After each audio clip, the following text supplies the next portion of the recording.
I think the thing that stands out to me as we've had this conversation, by the way, I'm really grateful for. It's just been really nice to be able to reflect and think back, but how significant it is just to be seen and validated. It's all of these moments in life when it's just somebody that is taking the opportunity to really slow down and be like, I see you, dude. Yeah, dude. You matter. You're important. What you're going through is important, and we're going to get through this. Those are the things that stick with me. Those are the things that I find most impactful, and how simple of a thing that is to do. Like, it doesn't take a whole lot to just push pause and say, hey, dude, what's going on? I see you. You know, making people feel seen, I think is really, really important. Okay. You ready? I'm always ready. I'm not always ready, but tell me your favorite part about the football game. Ooh. Actually, I had a question. Was it the first football game that you've been to, like live in person? No, it wasn't the first football game I've been to. It was the first. Well, let me. It's the first season game I've been to. I was thinking about it. I had gone to a preseason game long ago when I was a kid, when the Lions were at the Silver Dome, right? And I don't even think we stayed for the whole thing, right? Preseason would just be like almost like a practice game kind of thing? Practice game, kind of, yeah. Okay. Yeah. So first time, really got to go watch the Lions play mid-season. First time as an adult going to a game, NFL game. So that was, well, again, that's not true. When I was in the Marines, you could get voluntold to go to the Charger Stadium and go work, right? As like, not even security, but just somebody with like a shirt on, right? And help people understand where their seats are. And you could do that and watch the game. I was never a Chargers fan, so I didn't really care. I just stood there and was like, yeah, whatever, right? Yeah. I got a letter of appreciation for doing it. You know, it looked good in your record. But yeah, so first game, super fun. We drove, we woke up early. How far is the drive? So it's from where we live to Indianapolis was... it was about 6 hours, no stops. We stopped a couple times, had to stop at Buc-ee's, right? It was Sunday because we left the day of the game. So we didn't get any Chick-fil-A breakfast, which was kind of a downer. We're a big Chick-fil-A fan. So my stepfather, I keep saying that. I don't think is he my stepfather? Well, is he married to your mother? He is married to my mother. So he's my stepfather. Yeah. It's a really, his name's Dave. I love Dave. Dave is maybe one of the most influential non-family member, not senior, but like older than me men that I've like had a chance to interact with on a regular basis. It's been super cool coming into the family, getting to meet him and stuff like that. But I was like, hey, you should go with us to the game. So he came over. I woke Lincoln up early. We packed a bag and we drove up to Indianapolis, 6 hours. It was perfect. We literally walked in, got a burger, sat down. It was kickoff, surrounded by Lions fans, right? The Den showed up. I mean, the pack was there, right? Like it was great. We got to watch the game. The Lions just dominated the entire game. They only allowed 6 points, no touchdowns, 2 games in a row, no touchdowns. Nice. It's the stat is now it's 10 quarters of football, so 2.5 games, no touchdowns. No touchdowns. Right? It's real hard to win if you can't score a touchdown. So they kicked. Who did they play? The Colts? They played the Colts, Indianapolis Colts. Beautiful stadium. Had a great time. I mean, it's the Hoosier state, so everybody's super polite already. Yeah. But everybody was super nice. I even tried to, it was funny, because Lincoln gets kind of excited. My son gets really excited about these things, and he's a little competitive. Is this his first experience? It was his first experience. So this was a big deal for me because I really wanted to, I intentionally wanted to build this core memory. For sure. So I was like, we're going to take, my son got a jersey. He's got Aiden Hutchinson jersey, same as me. I got a hoodie for my stepdad to wear. I bought a beanie in the parking lot from some vendor, the guy that was walking around, just so we have some more stuff. The 3 of us, and it's 3 generations, because as much as Dave is my stepfather, I never lived in Dave's house, right? So he married my mom. I was in Iraq when I found out that they were dating. So we have a different relationship. I 100%, he is a very influential person to me, and I've learned a ton as an adult from him, and I look to him a lot for guidance. Super cool guy. Super cool guy. From the time right? that I've spent with him. Yes, yeah. Super cool guy. Super down to earth, right? And is just like, is in my opinion, the most interesting man in the world, right? Like, how do you go from being the lead guitarist for Alice Cooper, right? To the... Sorry, he was the lead guitarist He was for the Alice? lead guitarist for Alice Cooper. Wow. And like wrote songs, right? Has done a bunch of stuff. And now he's retired, but then he spent 40 years in radiology as running CAT scans, MRIs, and all that stuff, to the point that he owns patents and stuff in like how MRI technology works. He's a super smart guy, right? Wow. And you would just never know when you look at him that I've met him. Yeah. Hung out with him. Wouldn't guess any of those things. Wouldn't guess that he was an actual rock star, right? Who then was like, yeah, you know, like, this is super fun, but I'm not sure if sex, drugs, and rock and roll is really what I'm after in the world. Right. And, you know, it was kind of like removed himself from the scene. But that is Lincoln's grandfather. There's no question in my mind. Like, Lincoln knows that he had Grandpa Tim, my father, but Dave is, they call him Papu, like that's his grandfather. So we all got to go, had a great time. And I was telling Lincoln, I was like, hey man, here's the deal. We're the visiting team. You can't be running in here like, we're going to murder you, you know, and stuff like that. That's poor sportsmanship, right? I was like, if somebody else says, screw you, because I don't know. Like, are we going to be one of 30 Lions fans? Right. I should have thought about this a little more because I would have known that the Lions were like, all the fans, man, the den is coming in thick, right? Yeah. I mean, how far is it from Detroit? I think I didn't do the math, but I think it's like 5 hours. Okay. Put it this way. I saw more Lions fans walking into the stadium and leaving the stadium than I did Colts fans. It's crazy, dude. And Lincoln was like, look at all these Lions fans. I'm like, yeah, man. And he's like, and I was a little taken back by it. But again, the Lions they were 9-1 at the time. I think the Colts were 5-6, right? Or something like that. And because I don't think they've had their bye week. And so, like, they're not having a great season. Lions are having the best season they've ever had in 90 years, right? Like, no one's alive the last time the Lions were now 10-1, right? Yeah. Well, there's maybe 2, right? So we just had a great time. The stadium, the Colts fans were super great. I really appreciated just how they ran the game, and everybody I talked to was great. But I'll tell you what, we left. So the game was over. The game kickoff was at 1 p.m. Eastern time. We left. Game was over at a little before 4 because it was such a dominating game that there was no, like, it was done quickly. Yeah. Normally when the games are back and forth a little bit, the game slows down, right? The game didn't slow down. We were moving. Everybody had timeouts left at the end, and everybody's like, yeah, like, it's not going to make a difference right now.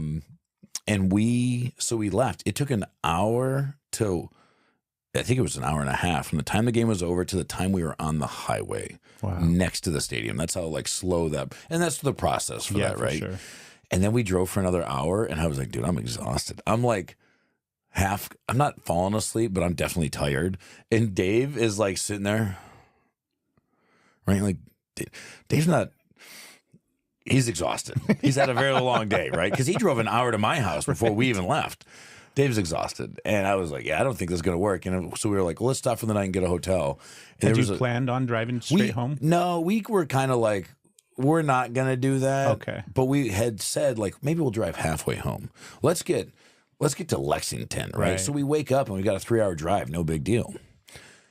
We looked it up real quick, and I was like, well, hey, there's a hotel in, like, 3 miles, or the next one's in 74 miles. And it was like, yeah, we're going to this one right here. We went to a Chili's. I think we said 10 words to everybody. Well, because we were just tired and exhausted. And you can hear, obviously, my voice is a little hoarse from all the screaming, cheering and yelling. So it's so cool, dude. What a memory. I'm going to be thinking about this experience for decades. And I really think, Lincoln, we got some great photos, and like, I think Lincoln's really going to remember this. He's been talking about it. Yeah. And I think it'll be fun for me. Like, we were like my family, we supported Detroit teams. Like I grew up in the Shanahan, McCarthy, Gretzky era of Red Wings hockey. Okay. So like it was hockey town, right?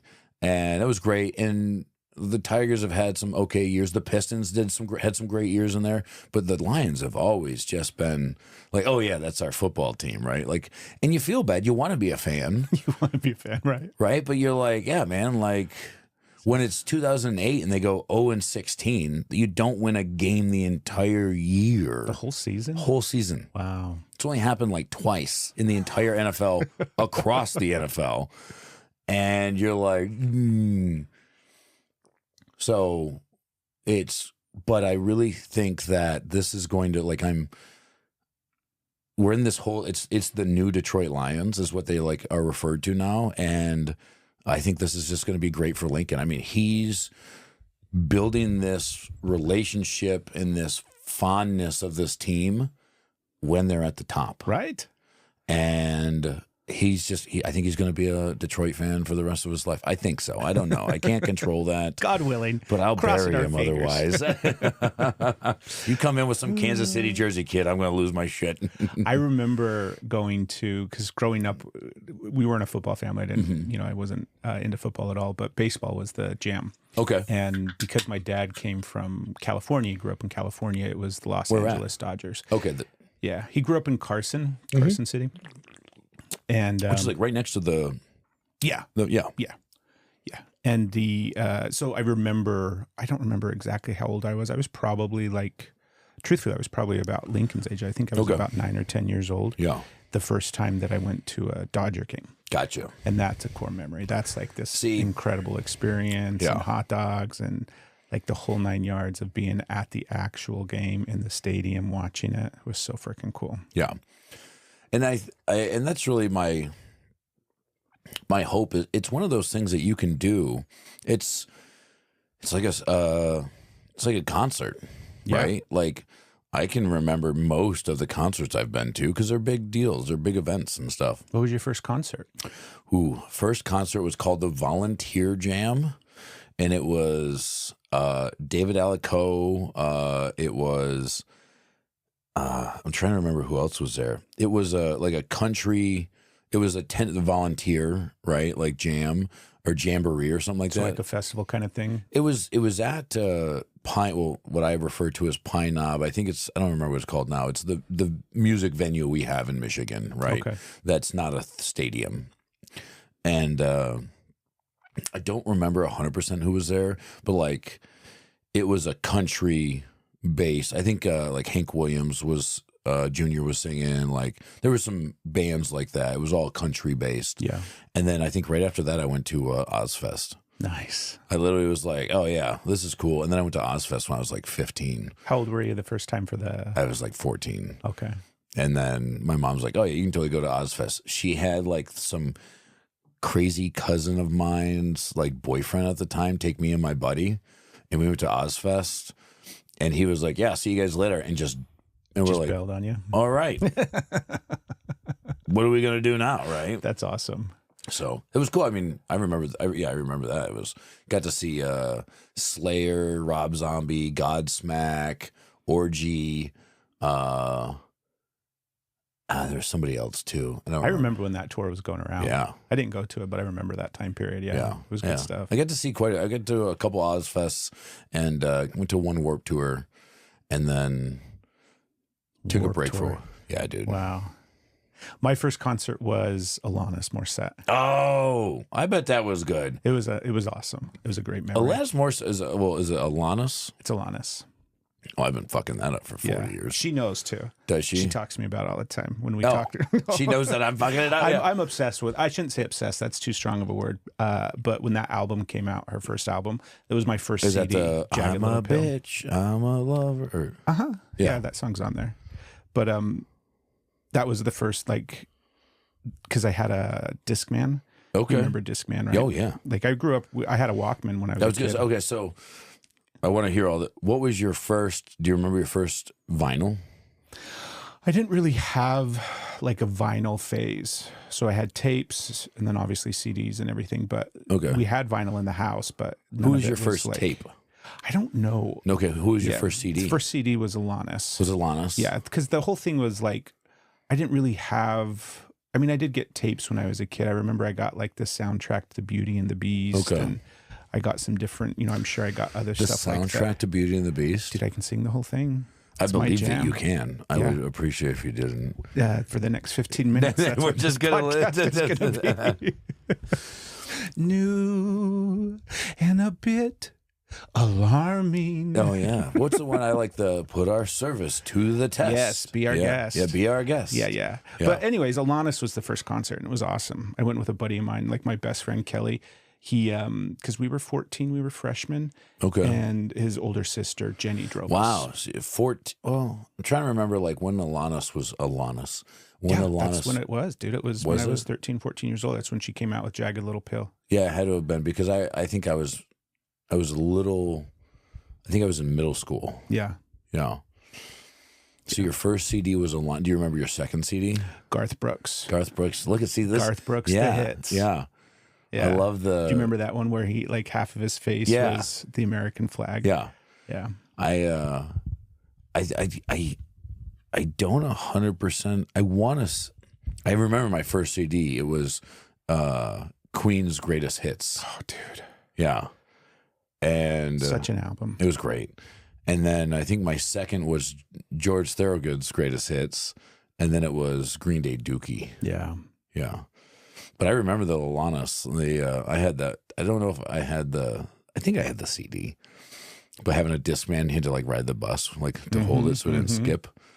Yeah, I remember getting a Discman for Christmas, and then I probably had like some gift card or something like that, and those were the first 2 CDs that I got. Do you remember all the CD like subscription things that Columbia you could do? House? Columbia House. Yeah, dude. And there was like, hey, order 6 CD. Like BMG or something, right? Yeah. I'm fairly confident that there's some like...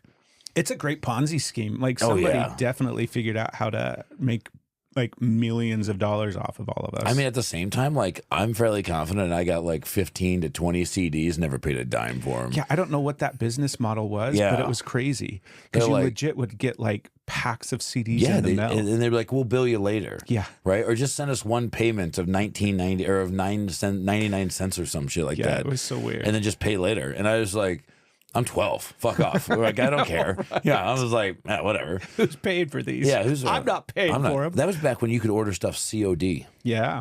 My mom got not mad. I would order things COD, and like I got real big into I'm such a nerd.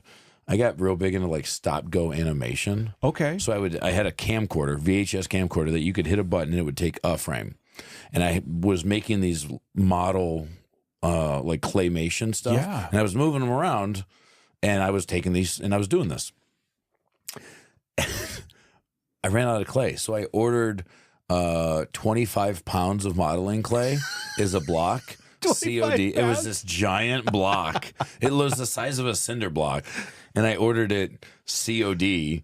And it was only like $15, but I didn't have a car. Right. And my mom's like, no, I'm not driving you to go buy 25 pounds of modeling clay. So I saved up a bunch of money and ordered it. And it came out to, it was like $40 because I paid, COD. That's crazy. Dude. Here you go. Yeah. Nobody pays COD anymore. No, I don't even think it's a thing. I don't even think it's a thing. Yeah. I'm excited. I think you need to get back into stop motion animation. That sounds like I don't think that's what I'm going to get into. I think that's where Ben's 2025 bingo card's going to be. No, I'm not going to. There's a lot of things maybe that are possibly on that 2025 bingo card, but I don't think it's stop go animation. So in Alanis, I had this moment because we had, I think we had floor seats. We weren't like super close, but I think we were on the floor. Okay. And close enough. Super close enough. Like you could see them. Yeah. And we took glow sticks with us because there's definitely that point in the show, right? Every concert, there's going to be that point where somebody's throwing up Bics and doing stuff. Okay. So I didn't have, I probably had a lighter or something, right? But my plan was I'm going to take a glow stick and then I'm going to try to throw it on the stage. And it worked. Okay. So I was close enough that I could chuck the glow stick and it landed on the stage. Well, it's a good thing you didn't hit Alana. I know, right? Right? Like, I don't know thinking what back, my I'm like, plan she's was. like in the middle of singing. She's like, I'm up in shit. Jesus Christ, kid. What the, flying glow sticks. Yeah. But then we went to Alana's 2 more times. Oh, wow. I can't remember. Every time she came for the next couple of years. So is that the person who you've seen the most? Is there a singer that you've seen the most? More than, well, you said Alana, so you've seen her at least 2 or 3 times. Yeah, I think she's probably, I think she's the one that I've seen the most. The only other one would be Brandy Carlisle, but we've only seen Brandy twice. Okay. Yeah. I've seen George Thorogood like 5 times. Have you? Yeah. And it's great now. Like, he's not, I think he's super fucking good, right? And I mean, he is good. But he's not so popular that, like, it'll be one of those, like, oh, yeah, he's playing some, like, college campus or, or it's some, like, no-name theater that the tickets are $35. I'm like, yeah, we're going. A few years ago, Stephanie and I, this was back during COVID, we bought tickets to go see Brandy Carlisle up in Washington. And it was in this venue up there. It's called the Gorge. Okay. That is like this super, it's kind of like Red Rocks. Okay. In Denver, right? Yeah. Just up there in the Pacific Northwest. So it's this beautiful venue that's set over this beautiful valley, this gorge area. And we bought tickets for it, and we had plans to do this huge road trip where we were going to drive up and just make an entire weekend of it. And we were going to go to that concert.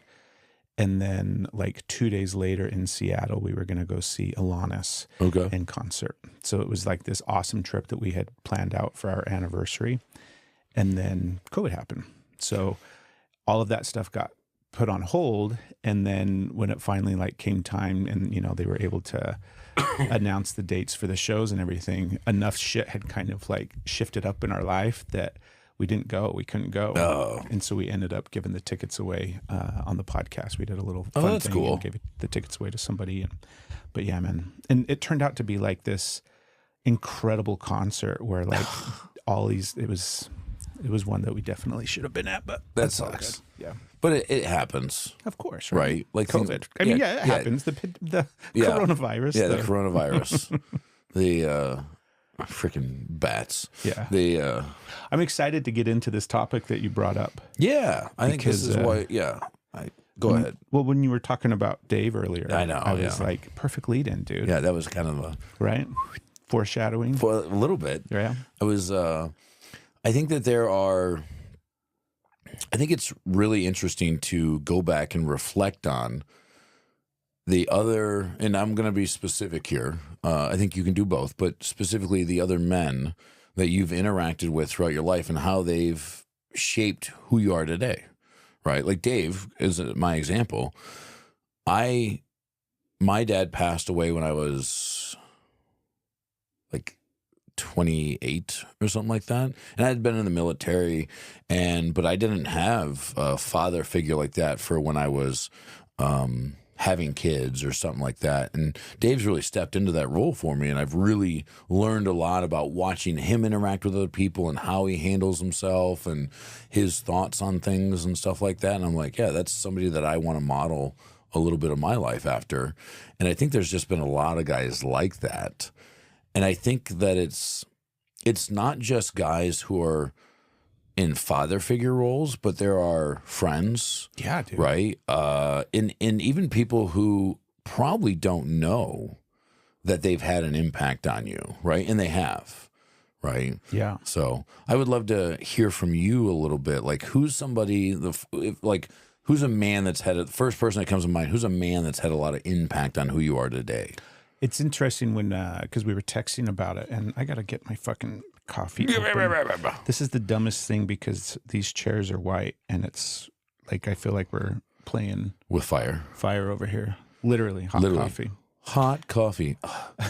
I can't hear the words hot coffee. I had this college professor who taught legal stuff, and he always taught. He was an interesting guy. He had been a JAG officer in the Navy, but he talked about the hot coffee lawsuit. Okay. Right. But he talked about it all the time. And he'd be like, hot coffee. And like and we all had to know what he was referencing with that. But every class, I'm even confident that I traded a drinking game with a friend of mine. I was like, hey, every time he says hot coffee, we're going to go drink a beer for that. And then it was like, I don't want to drink that much. It was ridiculous.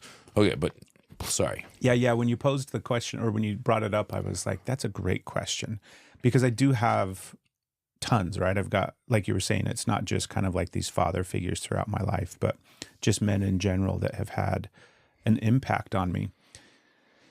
And I also thought about the men that have had a negative impact on me and the stories there as well. But some of the positive ones, like just starting off in childhood, I felt like I think we talked about it on our After Dark episode. I don't remember. But I was in the Scouts. Yeah. Right. We did Boy Scouts growing up.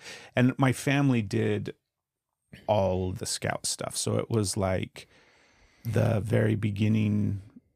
Did your brothers do Scouts too? Yes. Okay. Yeah. So it was my parents were leaders. Den masters. Yeah. The whole 9 yards. We were a scouting family. Gotcha. And so it was a really, like at a district level, like it was a big thing. Okay. Like my parents participated in like the big events, it was a lot. Okay. So it was a big part of my childhood growing up.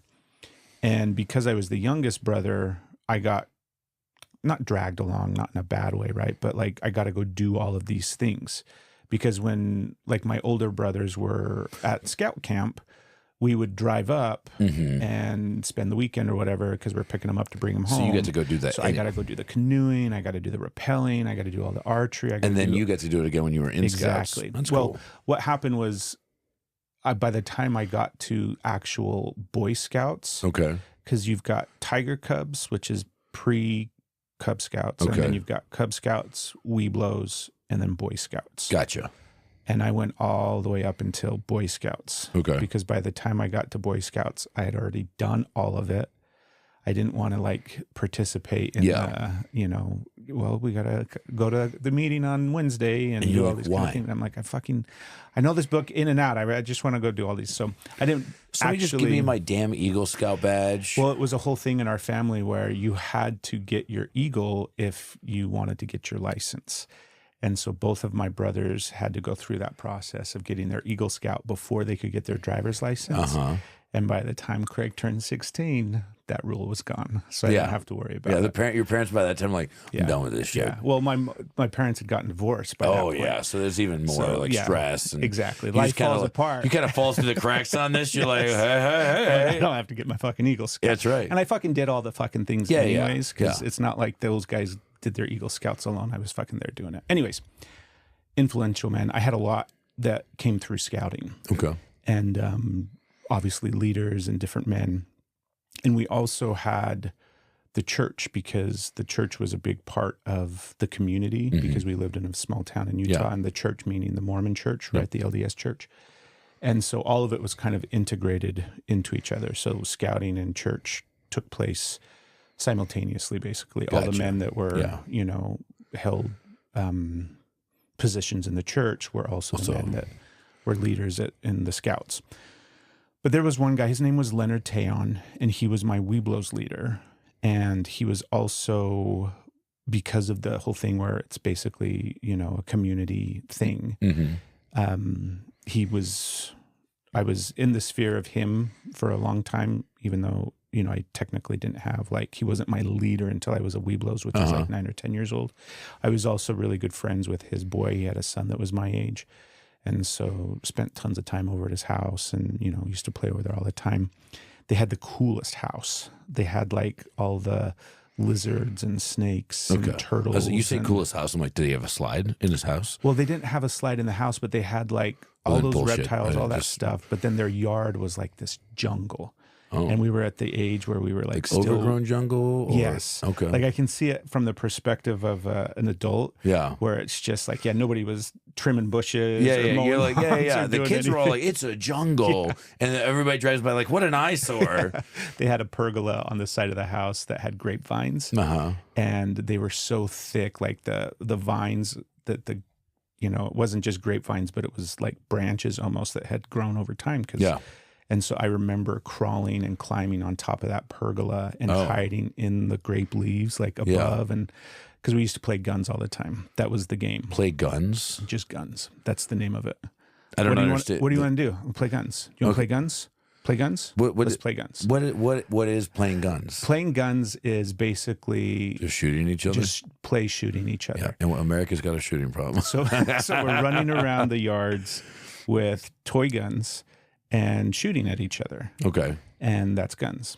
And it's shooting at each other because they don't actually shoot anything. Gotcha. Like so they're not paintball guns. So they're not like pellet guns or no. Or they're airsoft. They're just toy guns, and so we would make the noise oftentimes. Gotcha. So you come around. Do you have any cap guns? I did. Yeah. We had all those kind of guns, but when it came time for like to play guns, because like we're not stressing about reloading cap guns. That's true. You know, then we didn't have like those. there wasn't airsoft stuff. You had pellet guns like BB guns, or paintball guns. Well, there was a difference between a BB gun and a pellet gun. Yeah, big difference there. Big difference there, right? Yeah, my brother had a BB gun that he used to shoot us with. Yeah. And but not a pellet gun. Definitely wouldn't do that with a pellet gun. Pellet gun will fuck you up. Yeah. I mean, I had a BB in my hand. Yeah. Yeah, I totally shot myself in the hand with a BB gun. And it was 100% my fault. Yeah. And it was so bad because it happened I was like, oh, I'm in fucking trouble. And I went back and my dad like looked at it because it was right here and he was like, yeah, he like pushed on it and it hurt a bunch. And he's like, yeah, it's not in there. So my mom was like, all right, well, your dad said it's not in there. So, and like a week later, it was pretty healed. And I'm like, and I could do this and like feel it. Like I could feel this under the BB. And I was like, I'm telling you, Mom, there's something in there. So she was like, listen, here's the deal. And the same thing that had happened to her. She's like, I'm going to take you to the doctors. And if there's not a BB in your hand, you're grounded. Oh my God. Right? Because it was like, hey, it's a big deal. She has to take the day off work. She's got to take, I get the day out of school. Right? And I'm sitting here like, no, I'm telling you, like, there's a BB in my hand. And she's like, fine. So we went in, and she had the same situation. She had broken her thumb, and her mom, my grandma Spector, was like, I'm going to take you to the doctors, but if your thumb's not broken, you're fucking grounded, right? So we go in. So we see how things are passed down generationally. Yeah, totally, in my house, And they take an x-ray, and there's just this bright white dot in the middle of my fucking hand. Like, yeah, that's a BB right there. Had to go to a specialist to get it cut out. That sucks, dude. Yeah, it was how old were you? I was like 10 or 11. Yeah. I got in a car accident when I was 16 and had glass in my elbow for like years. Did it hurt? It would like work its way out to the surface. Yeah. And then I'd have to like, peel it out and push it out and stuff. You could like feel it when you ran your hand over it, like the little sharpness. Yeah, it took forever because it was that's a completely different story. But we're talking about these influential men. Right. Leonard Teon was such an impactful person, not just when I was a kid growing up. And a lot of times growing up, especially during that time frame, like I said, I was over there running around and sleeping in the backyard, having sleepovers, playing guns, doing all sorts of stuff. But later on in life, what happened was he worked at this magnesium plant that's just outside of town. So Grantsville was in kind of like west of Salt Lake City. Okay. So it's kind of this rural farm community, and there's not a lot of jobs. The Tooele Army Depot was out there. Okay. And that was what the vast majority of jobs were, right? But once that Army Depot closed, there weren't a lot of really big manufacturing jobs or anything like that. So most people commuted into the city. Mm-hmm. But there were a handful of, like there was a salt plant and there was a magnesium plant, and they were out by the lake, out by the Great Salt Lake. And Leonard worked at this magnesium plant, and he had worked there for like years, right? This is the type of thing where all the men in, all my friends, like somebody's dad worked at MagCorp, some guys worked at Salt Plant. It's just, that's where all the dads worked. Yeah. And so Leonard worked there for a long time. And because I was young, I was like 9 or 10 years old when this happened, so I don't know exactly how it happened. I don't have an understanding of like the logistics of it, but he got burned with magnesium all over his body, like something like 80% or 90% of his body. That sucks. And I mean, almost dies. Yeah. He's in the, ICU. There's a really good burn unit in the University of Utah, like nationwide, world renowned kind of burn unit. And he was there for a long, long, long time. Uh-huh. And that process that he went through, my mom used to help, like take him to physical therapy appointments after, and all these kind of different things. But it was something that I kind of watched happen. Mm-hmm. And I remember just watching him, and it was like, I don't even know how to describe it, but he became, I think, at least in my mind, more present. And so it was like more connected. Okay. And like from that point on, and not to say he wasn't prior to that either, right? But he was just somebody that I really respected and looked up to. I appreciated the way that he made me feel.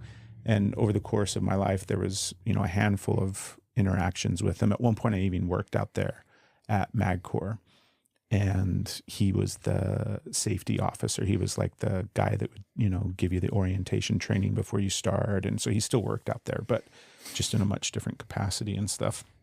So he was a really influential guy, and he passed away a couple years back. I don't remember how long ago it was, but he had a massive impact. And like one of the things that really stuck with me was I had awareness of how he always made me feel. So like, even if I just ran into him at the grocery store or something like that, I always felt like seen.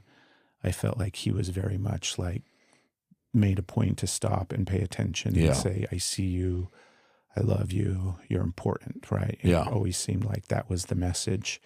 And I had awareness, like this was into my adult life where I would like reflect on it. I'm like, man, and I'm, and I'm what like, a good guy. Yeah. And so it was one of those things that I'm like, that is something that I try to remember, and also something that I try to move through life with, because I think that it's it just feels like it's beautiful. It's just like a wonderful feeling. So he had massive impact on me, and still kind of does in a lot of ways. And then I was thinking about, like you were saying, like friends. I had a buddy that grew up down the street from me. His name is Clint Bauer. And he moved into town when we were like in first grade or something like that, because it was such a small town. Like everybody that you went to school with in kindergarten were the same people that you graduated high school with. Right? And we knew everybody. So like as soon as somebody new came in, it was like, oh, the new kid. Yeah. And Clint was there in first grade, so it's not like he was even really the new kid, right? But he was kind of still new. But he was. I remember when he moved in, and I remember like, oh, Clint's the new kid from Moab, and like all these kind of different things. But over the years, we were really, really good friends growing up all through school and middle school and high school. And we used to have like just insanely, it was like the prime childhood era where we're like riding bikes all over town and going out to the edge of the town on the, in the sagebrush and shooting lizards and riding bikes and all these just fun adventures all the time. And then eventually, like, we get old enough and we're taking 22s out there going bunny hunting and doing all sorts of different things. And Clinton and I used to chase each other around town with carfuls of people. So he had a Camaro that he worked on and fixed up, and that was his car. It was super fun. And I had like whatever I was driving, right? My mom's Ford Escort. Yeah, shitbox or whatever. Yeah. Or we had a Saturn for a long time. Ooh, plastic car. We would chase each other around town, and there were so many times where it was like, damn near running into fences. But he was a really good friend my whole life. And he passed away too. That's why these guys were kind of coming to mind of like the impact that he had on me. And Clint passed away like 10 or 15 years ago. Maybe it hasn't been that long, because it was definitely within the time span of Steph and I. So in the last 10 years or so. Yeah. And it was such an interesting thing to kind of like get to watch and experience, because he had cancer. And it was this really long process of remission, surgery. Like, he got sent home from his mission, the LDS mission. Do you know what that is? Yeah. And because of cancer, because he had a tumor. So it was something that he dealt with for the majority of his life.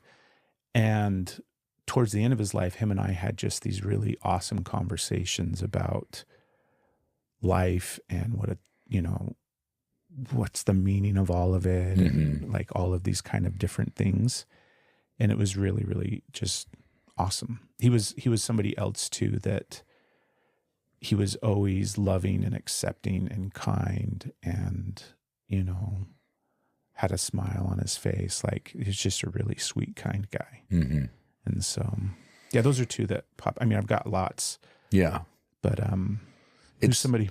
It's hard, and that's the thing is like some of those. Hey, real quick, if you're just somebody that listens to podcasts, thank you. But if you want to watch us week after week, jump over to our YouTube channel. Just search out Brave Mendare. Click that subscribe button. Don't forget the little notification bell, and come see what we're all about week after week on the podcast. We share tons of content there as well, and we even have some plans in the future to do some live episodes. So come subscribe to us on YouTube. And while you're at it, you might as well follow us on Instagram, Facebook, and TikTok as well. We hope you're enjoying this episode. Let's get back to it. And what I was thinking about with this was like, it's great when we can, like, there are those people who have been super influential, and sometimes we don't think about that until they're not influencing us anymore. You know, and what I mean by that is they've passed, right? Yeah. Not that Clint is no longer an influence on you, right? Like, obviously, I can see that it like has a physical, you know, like it's still something there for you. And I think it's good to acknowledge those people, you know, when we can and when we think about it, right? Mm-hmm. I mean, one of the guys that when I was growing up, I had a teacher. So I had a couple teachers, and we're only doing guys. So we should do one. We should totally do one with women. Yeah, the influential women in our life. Yeah, both good and bad. Yeah, right. They are. So I had these two teachers in this school that I went to, and one of them was a math teacher. The other one was a science teacher. And the science teacher, Mr. Olson, was this the Smarty school? Yeah, yeah. Okay. I wouldn't call it that. Yeah, that's where the smart kids went. The advanced kids. Yeah. I don't know if we want to call it something else, but it sounds like the Smarty school to me. Yeah. And so I had this teacher, Mr. Olson, who, when first of all, was just giant. He was like, I think his name was Michael Olson. And as far as I know, he's still around. We haven't talked in a couple of years, but he was like 6'5". He was this giant, like, and he was just this, but he was super smart, loved science, but was also a big kid. Loved Legos, he LARPed, like giant foam hammers and like all this stuff. But like at the same time, like, I mean, he really got me into Star Wars. Right, because my dad wasn't big into Star Wars, neither was my mom. Nobody that I was really close with was, and he was, and I really liked him. So I started watching more Star Wars stuff, and I was like, oh, this, like, we built Star Wars Lego sets together, right? Nice. Super cool guy, and he quickly realized that I, as a high schooler, was, I don't want to say floundering, but like, parents were divorced. I think I was living with my mom, like, and he saw like, hey, there was a couple things that you'd have to do, like, hey, there's some fundraising that has to happen, or like, you got to do this, and you have to pay for this thing to be here. It's not, hey, you're invited, but you got to raise some money to help cover what we're doing. Yeah, and it was one of those, almost every other parent was just like, yeah, and they just like cut checks. And I collected cans for 6 weeks, right? Because it was one of those, like, we don't have any money. Yeah. My mom's like, yeah, I hope you can collect enough cans. You know, like, she was helping me collect cans and stuff like that. We collect cans in Michigan because cans are worth 10 cents. So you can make some money. Yeah, yeah. Right? So he quickly realized that I might not have some of the same fatherly advice that I would get from somebody. Like, my dad was like, yeah, don't be a shithead, right? It was kind of his thought process on that. This isn't me being negative towards my dad, but I think that I believe my father did the best he could with what he had and what he knew. Mm-hmm. Comparatively, like, Mr. Olson was like, I remember he sat me down. I got in trouble my freshman year of school, and it was a big deal. I got accused of sexual harassment. Oh, yeah, you told this story. Yeah, I remember talking about it. Yeah. So he was the one who, like, it's like episode 3 or something. Yeah. Go back and listen. And he's the one that brought me in and sat me down after everything had kind of cleared. And he's like, we got to talk about this. We got to talk about what's allowed, or like what is considered, what's a good man. And he sat me down and broke down his like family coat of arms. He's like, this is how I'm raising my boys to interact with the world. And here are the things that are important to us, and the way that we define those things, and how we go about, and how we bring ourselves as men to the world. And he kind of, he laid all that out for me. And I quickly was like, okay. Yeah. This is kind of like the guiding principles of how we're going to do these things. Do you remember what it felt like? Because I'm curious, because like you're saying, like I was like, okay, yes, like you were like taking in what he was giving, right? Yeah. But did it feel like direction? Did it feel like suddenly you had some structure? Did it feel like there was a missing piece? Yeah, 100%. It felt like I was in this game of life, but nobody had told me how to play.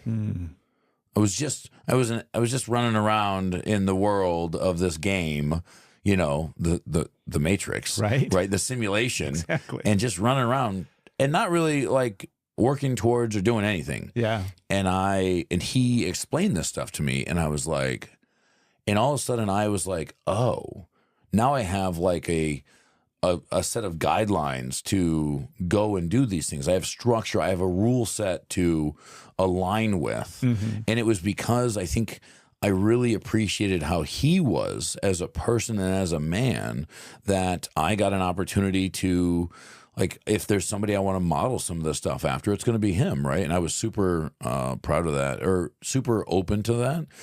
And then he really did a good job. Everybody, those teachers, specifically Kyle Hughes and Mr. Olson, Michael Olson, they did a lot to make sure that there was some opportunity for a kid like me. Yeah. I pitched his horse stalls. Like, he would pay me to pitch his horse stalls. I helped him all kinds of just chores and shitty things. But he was like, yeah, man, I'll give you $50 if you come spend 8 hours doing all this. I'm like, well, I need $50. So I was pitching stalls and fences, throwing hay. First time I'd ever thrown hay. And it was just like, He's like, yeah, we're going to throw it in that 10-foot hay loft. I'm like, it's 60 pounds. He's like, yeah, you'll figure it out. And like 700 throws later, you get one. I'm like, oh, I'm the strongest man in the world. He's like, it's just in a technique. You'll get it figured out, right? But I learned a ton from him, and he was pretty open and honest. He'd be like, what are you doing? Yeah. And I'd be like, yeah, I'm fucking up. I'm sorry. And he really held me to a standard that really kind of pushed me to, I think, be better. And that was super influential on me for it still is. I still think about some of the things that we talked about, like what it is to be a man. Yeah. And then with the friends, like, so my friend Bobby, who I know I've mentioned a few times, like I've never met another person that could just be so like, okay, and not in a, I don't care about that. Yeah. But I'm not going to really let you ruffle my feathers too much. I saw him numerous times, and he always would do this like, oh, well, right? And that was his like, you ruffled my feathers. And you could just like duck out, like water on a duck's back. It just kind of rolled off him, and he was like, yeah, man, like whatever. Yeah. We're just going to keep going. I'm just going to keep doing. He was one of the first people I watched like trying to separate himself from his family. He was like, no, I don't think that this is good. And as a young man was like, yeah, I'm just not going to be part of this. Yeah. And I think that he really, it was so bad. And his first wife, Alicia, and if she's listening to this, fuck you. She was a terrible fucking person. Terrible fucking person. She's my goddaughter's mother and her brother, Bradley. So his kids, their mother, but still bitch. She like started fucking the neighbor and then like tried to blame Bobby. Like, it's your fault because you are like, he was doing one job and it wasn't making enough money. So he's like, well, fine, I can be a truck driver. He's like, so I'll start driving truck. So he went to school to be a truck driver and started driving truck. Well, then she was mad because he was gone all the time. He's like, all right. So then he worked his ass off. He was driving cross country, worked his ass off to find like a local route. So he would leave Michigan, go somewhere, and then come back, and then come home for the night. Yeah. So he did that, and then she was mad because that didn't pay as much. And he's like, woman, I'm trying. Like, what the fuck do you want from me? She starts banging the neighbor, and then he's supposed to, like, it's his fault, and he's supposed to play nice. To the point that it's still an issue today. They got divorced. His widow now, Erica, who I still talk with on a regular basis, like, she called me. She's like, well, I can't remember this guy's name. The dude that she was banging, they ended up getting married. He's like, well, he built a box that they want to put Bobby's ashes in, and he thinks that would mean a lot to the kids because he built it for their father. But I'm just not sure if I was like, no, fuck them. I was like, you tell Alicia to pound fucking sand and just eat a dick. I'm sure she's great at it, and like whatever, right? And Erica's like, you sure? I'm like, yes, tell her to fuck off. Like, this is your husband. You can do whatever the fuck you want, right? Yeah. But Bobby was also the first person that was like, yeah, we're just going to go get a job. Like, Bobby never didn't have a job. Bobby always worked. And that, for me, like, I needed a job, and he was like, yeah, just go get a job. I was like, so I just go get a job? He was like, just go get a job. Start working. I was like, okay. So he brought me into a lot of sports. He taught me to play chess. Yeah? Yeah. I remember we were young. We were like 4th, 5th grade. And he had this little chess set. And he's like, do you know how to play chess? I was like, no. And he's like, I'll show you. And I was like, okay. So he started teaching me. And I loved it. It was so funny. He taught me how to play. And then I was like, okay. And within a few months. And he was like, shouldn't touch it. Because I was like, oh, patterns? Right. This works great for me. Right? I was like, hang on a minute. Let me tap into a superpower I've got. And there we go. We need to play chess. Oh, we totally should play some chess. I'm not as good as I once was. Well, I mean, it's not like I'm studying every fucking week, right? Oh, yeah. I did watch Queen's Gambit on Netflix. That was a great show. Right? Great show. But when I was right around the same age, it was like 5th grade, we had a teacher, and his name was Mr. Cox. And I don't think there might have been a chess club. He might have started a chess club, but I don't even think it was that. I think it was just like he was cool enough to let us hang out in his classroom after school and play chess. Okay. And he would like show us and teach us different things and different techniques. Yeah. And so me and I don't know how it lucked out, because it was like, you know how you had like different groups of friends, kind of, not just throughout life, but like even in school, right? Yep. You'd have like the group of friends that you did this kind of stuff with, and the group of friends. Here's the groups you do some shady shit with. Yeah, right. Here's the guys you have lunch with. Yeah. Yeah. For whatever reason, it just worked out to where my best friends also are these same guys that were like, let's play chess. Right. So it was like awesome. It would was be such super a time cool. period. Yeah, we hung out and played chess. Right? Yeah. After school. Yeah. I'm like, I'm totally down. Dude, I love chess. Yeah. Mr. Olson taught me fencing. Really? Yeah, because he had taken fencing, and he like talked to a bunch of kids. He's like, anybody want to learn how to fence? And I was like, fuck yeah. We get to play with swords? I was like, fuck yes, I want to learn how to fence. So he started taking us to his local, like the church that he was at, and started showing us how to fence. That's so cool. And I think I did that for like a year. But yeah, chess. Yeah, so Bobby taught me how to play chess. And then he was real big into video games. And man, I like the Tony Hawk skateboard game, the half pipe, like X Games, snowboarding games and all that. Like I was terrible. Even Mortal Kombat and stuff like that. He crushed me. Yeah. And then I have a friend like that too. Yeah. And then Halo came out. And I was like, oh. And I figured out, like, this is how my brain works. Yeah. I was like, I'm not real good at this, like, backflip, kickflip, 360 barrel roll. I was like, but you want to shoot some people? I was like, hang on a minute. And this was before I was ever in any kind of thing. I just picked that up real fast. Yeah. And so we played Halo. He got mad at me because I was a screen watcher. A screen watcher. Yeah, so if you're like I playing see. and like the screen split, like we'd be in the map and I could see where he was and I just go find him. And he's like, "Stop watching my screen." And I'm like, "I know where you are, motherfucker. Like I'm coming for you." So, yeah. So Bobby was super influential. It was so hard because I really wish, and this is I think what tends to happen, and maybe it's just me. We were, I mean, super close for a super long time. And then obviously I moved away. I was in the Marines. I was in California. Like we didn't get to see each other a bunch. I mean, like I went back when his daughter was born for her baptism. Like I went back for that too. There's pictures of me like when they did the baptism as a godfather and stuff. But we didn't really get to spend, I wish I could have spent more time with them at the end, like beforehand. I wish, like, even when we moved to Tennessee, it wasn't a huge one. I think it was only like 6 months from when we moved here before when he passed. Not even, I think it was like 4 months. And I wish I would have made it a bigger point to see him being closer and stuff like that. Yeah. And that's one of my regrets. Like, I wish I could have spent more time with him at the end. Yeah. Or like not knowing that it was the end, but hey, there's nothing big going on in my life. Like I should see him more. Yeah. So, but yeah. What about current people? What's somebody who's a current person that's had some influence on you? Sitting across from one. Well, you can't talk about me. Sitting across from the big BJ. From the big Benjamin. Big BJ. You can't. I can't use you, and you can't use me. Okay. Somebody else.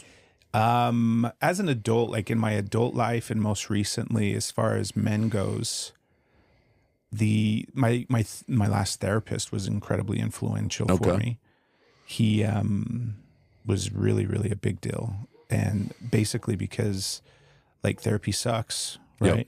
And he managed to. I was actually talking about this on that podcast that Steph and I did the other day, where it was like, I am so good at figuring out how to control situations. Mm-hmm.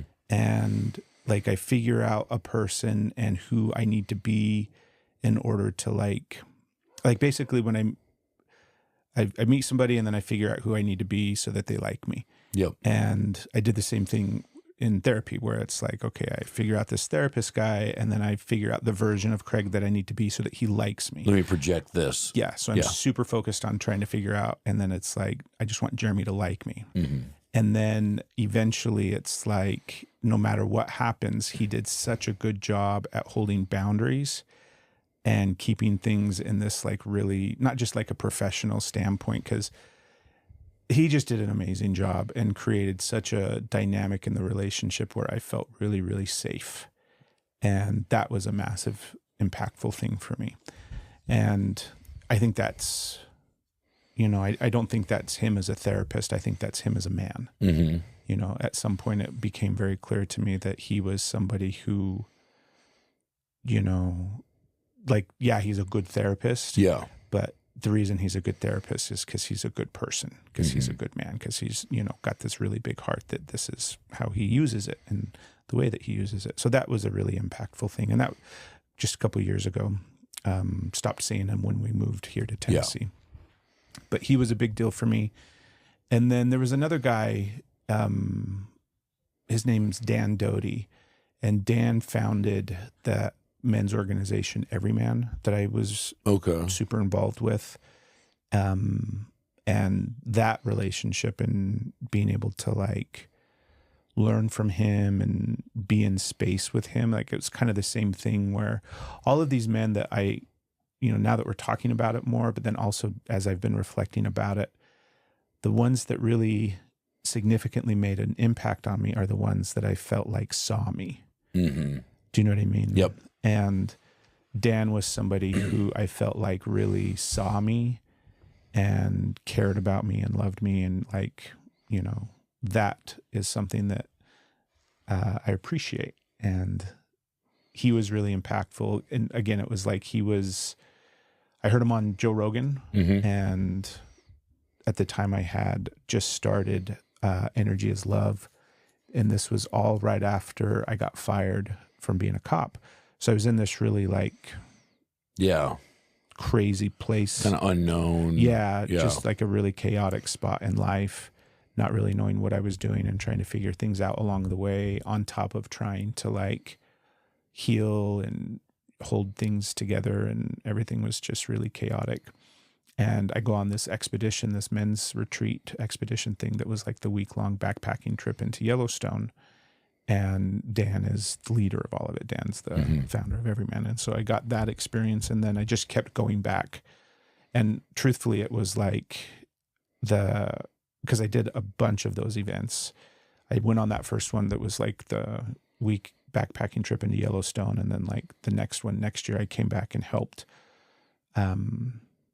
with like all the logistical stuff and transporting guys and helping cooking and doing all those kind of things.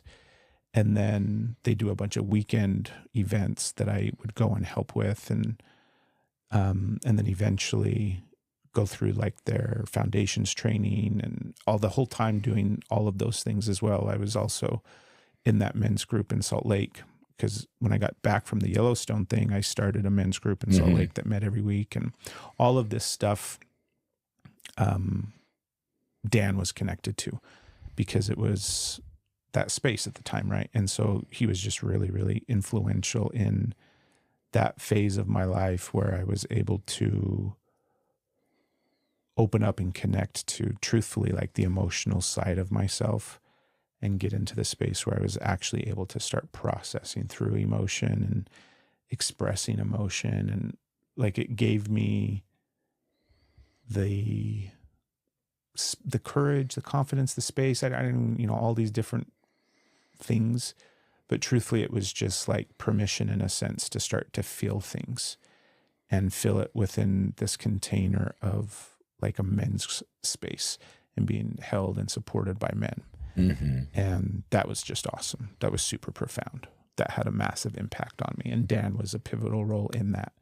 And over the years, because it was a couple of years that I was involved with Everyman, it was up until COVID. I was actually set to, they were having a retreat in Joshua Tree, and me and this other guy that had kind of gone through foundations together and had done a bunch of their things, because, we like facilitate small groups at these events and all those kind of things. And we were getting ready to lead the next one that they were hosting. We were going to lead it. And then COVID happened, and that got postponed and canceled and everything like that. But I realized at some point, all the things that I was doing with Everyman and traveling all over to go do all of these events, it was just because I wanted to hang out with Dan. Yeah. It was just I get that. It was totally like, I wanted to spend time with Dan and hang out with Dan. And there was a bunch of other men, that were in that same time frame as well, that would be at different events. And I mean, a lot of really good friendships that some of them I still have today. Some of them have kind of, a time and a season and things like that. But I think recently that's kind of been two of the most influential men in my life within, in the last 5 or 10 years. What about you? I'm trying to think about it, and it's as you're saying and you're talking about these things, and I'm like, I was like, man, who is that from me? Because I totally posed a question and didn't have. Don't ask a question. Yeah, I know, right? I was like, I asked the question, and then I was over here like, hey, you can't use me. I was like, oh fuck. I mean, I feel like I've had a bunch of, I don't know what they've definitely been influential, but it's maybe not as much, but like still influential. So, I mean, like just kind of a list, even going back to some people, I mean, there's one guy, and it's funny because they all shapes and sizes and stuff. One of the gyms that I used to go to, he was the owner and like head coach, right? And just the way that he interacted and like always was on the positive side of things, right? I really saw a lot of people open up to that and kind of felt very welcoming. His name is Ray. He owned it's called CrossFit 1904 now in San Diego. So and it was funny because even then, like, he was younger than I was, I think, and he used to have he was super small. He's a small Filipino guy, and he's like, yeah, but I've got abs. right? Because he was super in shape, like very cut, and I'm obviously not that kind of guy, right? And he's like, yeah, I've got abs, and I was like, yeah, but dude, zombies don't give a shit about your abs. I was like, I can throw you at the zombies. Yeah, so I was like, I could use your abs to defend and block I can the grab you by the zombies. ankles and swing you around, and I'll be fine. But like, I learned a lot from him and just how you interact with like a group setting, if as the leader in that kind of like for fitness.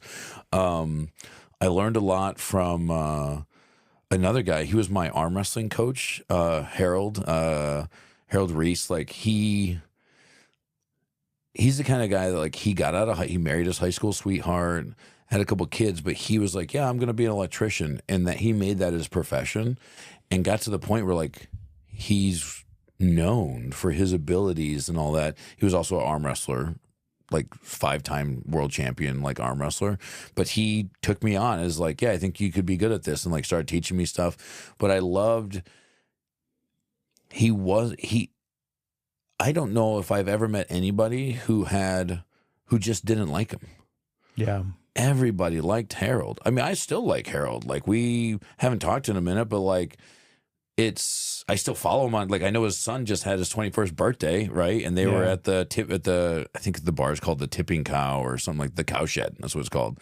And like I recognized it, and I was like, oh, and then he took a picture. He was like, oh, his son's all hungover. I was like, but like I was really impressed by his just he always had a positive interaction with everybody he was with, and people remembered who he was. He was a great connector, you know, like he just knew people and could get people connected with stuff.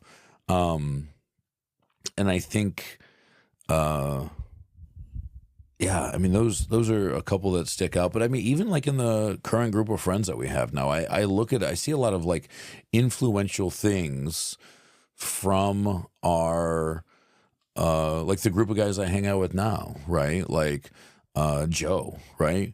If there's anybody who, anytime I ever think like, especially when it comes to like physical stuff or like just doing the work, they're like, oh, I don't know. And I'm like, my buddy Joe over here is fucking 60 years old. I was like, and was at the gym with me this morning, crushing it, right? Just getting the weights. I mean, just clang and bang, baby. Like, let's go. And he's at the jiu-jitsu. He's doing jiu-jitsu 3, 4, 5 times a week, right? And he's just out there going. And he always is. He's always there to like do it. He's always got a smile on his face, right? And he's just always like, yeah, man, let's go. Joe's got great energy. He does have great energy, right? I love Joe's energy.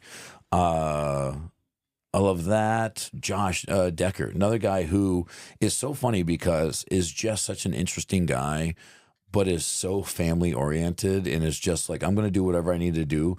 He's got 20 different jobs, you know, and is just willing to do anything just to support and provide. Yeah. But has got a lot of skills and all that stuff, but is also the first person to be like, yeah, I'll help you. You know, like when we were working on building my pistol range, he just came by and I was like, hey, like we're going to do this. Anybody wants to stop by, it'd be great. And I had rented a Bobcat, like a skid steer, and he's like, hey. And I'm like, kind of like, rah, rah, rah. I don't know what the fuck I'm doing. And he like looks at me, he's like, so I used to drive one of these. I was like, yeah, dude, get in that thing.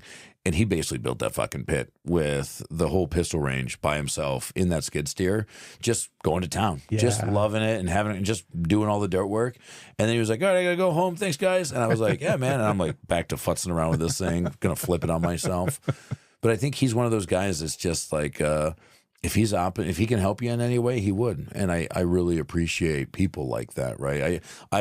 I see these little bits of people and guys that I'm like, man, that part right there, like Joe's energy. Yeah. Like, man, what can I do to make sure I can maintain that kind of energy? Josh's willingness just to help anybody, right? Like, can I do that? I was going to think of something nice to say about Michael, but I think I've said too much nice things about you, buddy. He was like, you called me on the last podcast. He's like, I got 2 shout outs. And I was like, yeah, well, this is the anti-shout out. Somebody's coming back to jiu-jitsu in the not too distant future. Yeah. Oh. And he's going to be healed up and not have any injuries. No injuries. No injuries.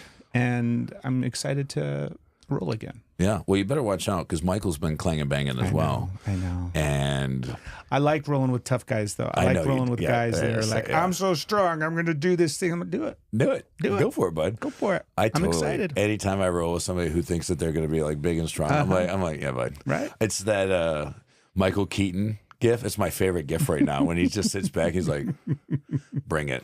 I'm like, yeah.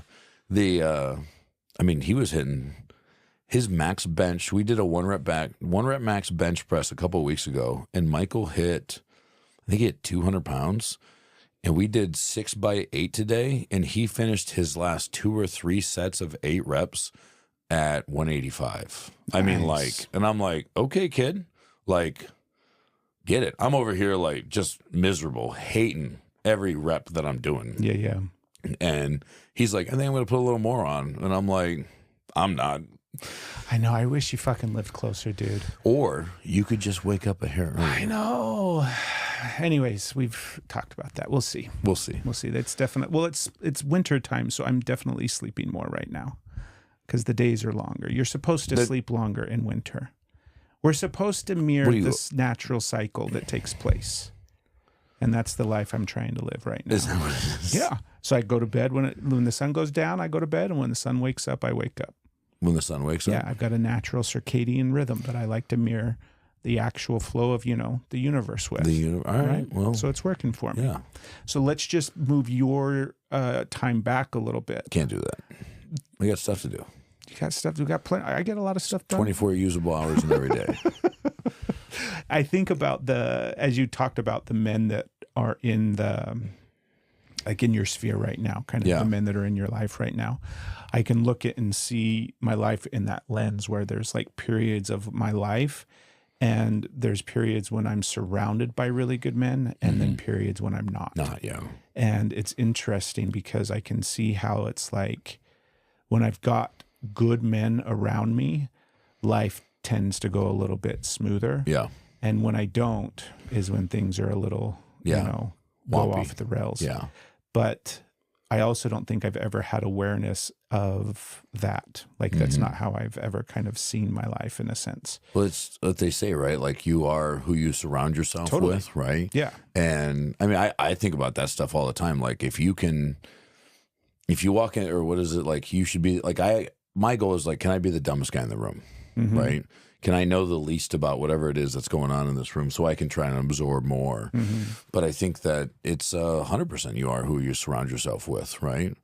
And if you surround yourself with, start hanging out with people who are real big into, the trauma healing and inner touch and some therapy, and here I am looking to go back to therapy maybe, right? Like we're, baby steps into things. Yeah, I really think about the influence that we have on people and that people have on us. Yeah.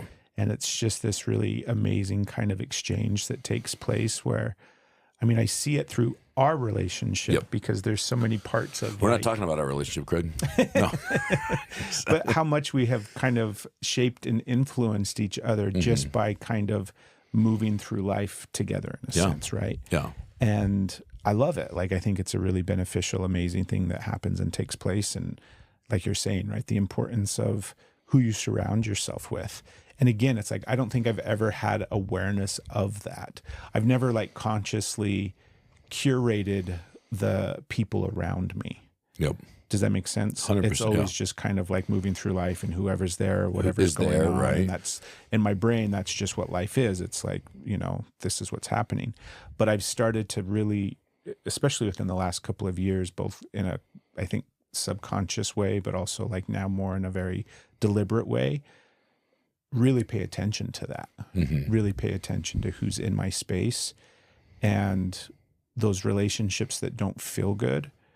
I'm like, why am I in those relationships? Why am I putting effort here? There's nothing that is, I've really started to hone in and recognize when I'm in relationships from the perspective of like toxicity and all of the ways that I used to kind of be in relationships, right? And I can identify those. And what's been interesting is how I've set those boundaries and just like, removed those people from my life. And Some of them have been men that I would have guessed would have been more like this is the part of the story too, where it's like there's people that have shaped and influenced us in negative ways, but it's not necessarily a negative, right? Yeah. I've learned some real good lessons from men that have hurt me and that have treated me, you know, poor, like all of those kind of things. Like I've had shitty relationships with guys, and luckily I've been able to learn from those. Like luckily I've been able to kind of recognize patterns and behaviors and things like that. But I mean, it's only within the last 3 or 4 years or something. It's not something that is super honed. It's not a good skill yet. Yeah. Well, as you say that, like I'm thinking to myself, it's like, okay, I used to be like, hey, like, is this person a positive influence on me? Is this person bringing something to the table? But I recently have really been thinking like, am I the positive person for that person? Right. Another guy that I work with, he's on my team, is named JT.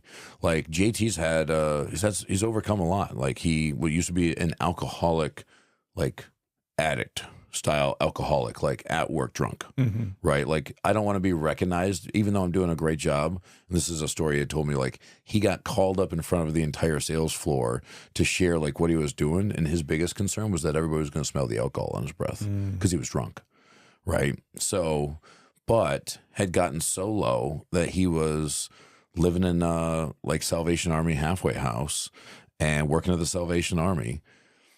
And was like, I'm going to give this one more like go to try to get sober, and was able to do it, has stopped drinking, and went from, I think we've talked about it now, 3 years or 4 years ago, was living in the halfway house of the Salvation Army to he's worked at a couple companies now, and he's worked his way up through and is an individual contributor, you know, but is like he's got his own apartment that's really nice. Like he's got a girlfriend he really likes, you know, and like he just left to go to Barcelona and Amsterdam for vacation, right? Like he's like, yeah, like look at what I've done, right?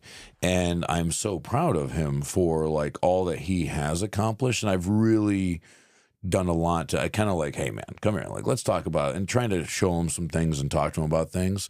But he's been struggling with some depression and stuff for the last couple of months. And I'm like, dude, just get outside, just go do something, like go for a fucking run. And just last week he was like, I went outside and 2 days in a row I've gone for a run. I was like, fuck yeah, dude, like that's what I'm talking about. So I try to remember also that like there may be people out there that I'm in their lives, they're in my lives, and it's not what can I get out of them, but what can I help them with, right? So how can I be a positive influence? And I think about that in the ways of my son, my daughter, right? I want to make sure that my son sees, as far as I believe, like this is what a man should be like, right? And for better or worse, I'm trying, right? For my daughter, right? I know we're not talking about women, but I want her to see what a man should, you know, how a man should treat a woman. Yeah. But then those around me as well, like, hey, like this is what kind of the standard that I hold for how we take care of each other and stuff like that, and how we're here for each other and supportive and stuff. So I think it's a two-way street in influence. Who's influenced me and how can I reciprocate? Reciprocal.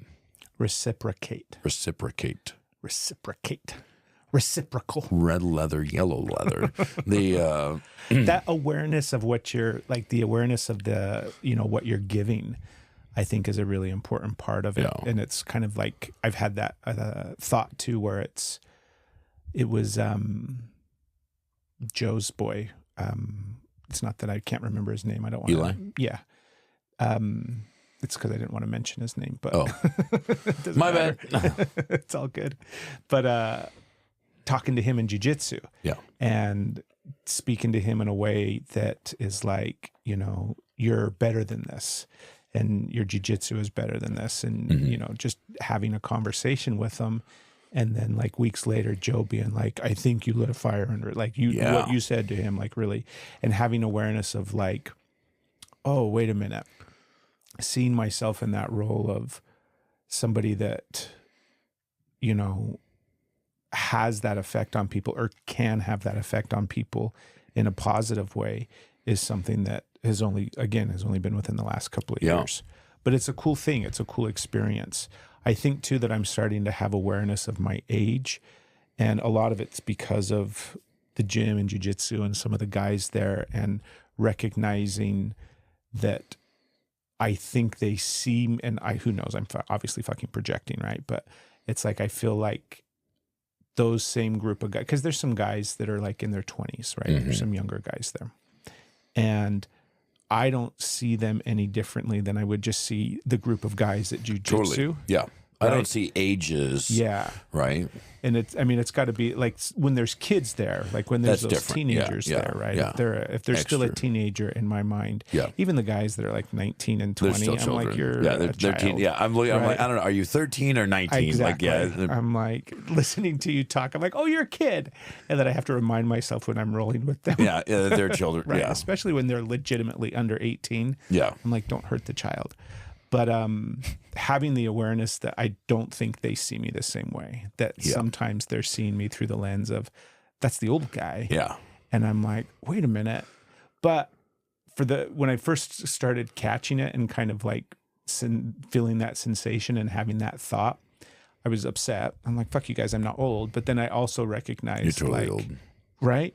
But there's wisdom in that. There is. That's the part that I'm starting to understand, is that I in fact have wisdom from the last, 43 plus years of life that I've lived. And I sure as shit like sharing it. Like I like, sharing the wisdom that I've collected and gained and how I see the world. But it's just it's an interesting part of it, I think, is recognizing what your impact is and can be and has the potential to be. And it kind of goes back to what I was talking about with some of those men throughout my life, that the ones that really stand out are the ones that made me feel seen. Mm-hmm. And that's what I constantly kind of keep in the back of my head, where it's like, if I can make somebody feel seen and validate their experience, I feel like they're going to have an impact. Like I'm going to have an impact on them. And it's that impact of what I have experienced throughout my life from some of those men, right? Mm. That's just that constant thing of trying to have that be my like North Star, my barometer, the thing that I come back to, because I'll get lost in like thinking all of these, I get so wrapped up in my head about all of these things and these dynamics. And sometimes I'm like, I can't even be in space with other people because I'm so hyper fixated on the relationship dynamics and how I'm showing up and what they're thinking of me. You're the like, here's the web of all the connections. Yeah, I just go crazy with it sometimes. And it's usually when I'm like really anxious and all my anxieties and at a 10 or something. But I'll come back to that as like, I don't have to do anything other than try to see people. Yeah. And just really like clear out space so that they feel heard. Yep. And that's all I'm interested in too. Yeah. Do you know what I mean? Like when you're trying to have a conversation with somebody or you're trying to talk to somebody and you can clearly tell that they're not really listening or paying attention. What? I'm like, cool. No. But, I've recognized that, where it's like, I'm not interested in people like that. Yeah. I don't really, want to spend time with people like that. Yeah. I think I think one of the reasons when I recommend books, because reading. Right. I got to do that. I know. I'll put that on my list. Yeah. A little bit of reading.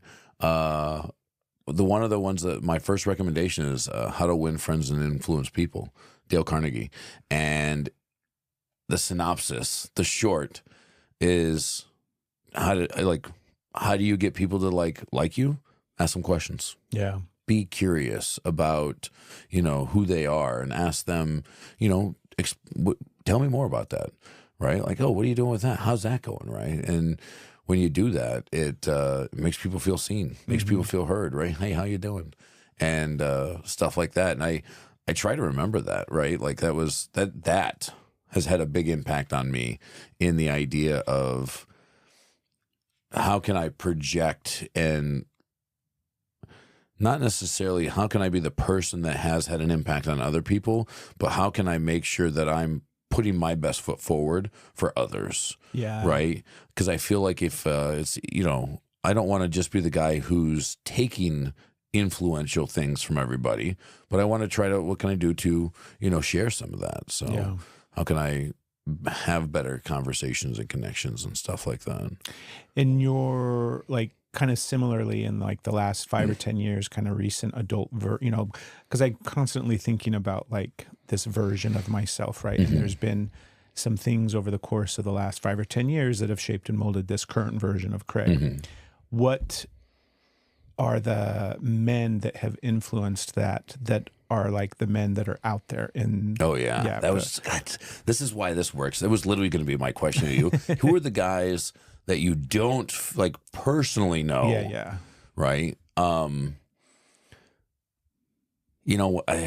of the first ones has got to be Jocko Willink. His Extreme Ownership book really has shown me a lot. Hearing him speak a few times has been super influential to me. Just his kind of thought process and, just take ownership of it, right? Like, don't let shit just happen. And I think that goes into play in it. I think it put context to things that I already felt, like as I have explained to my son, like a rule that we have and that I know I've talked about is like, we don't hit women, right? But it goes deeper than that. That's the baseline. We don't hit women. The secondary to that is like, we also don't allow women to be hit, right?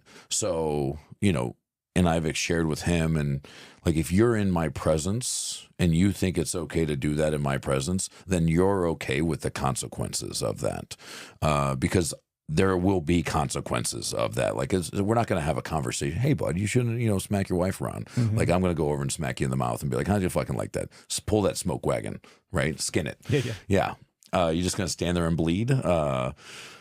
Got to be great to drop that line one day. Just smack some dude in the mouth and just like, what are you going to do? You're going to stand there and bleed? I've been waiting for this my whole life. Right? Turn around. Yes. But I think, Jocko has been super influential to me.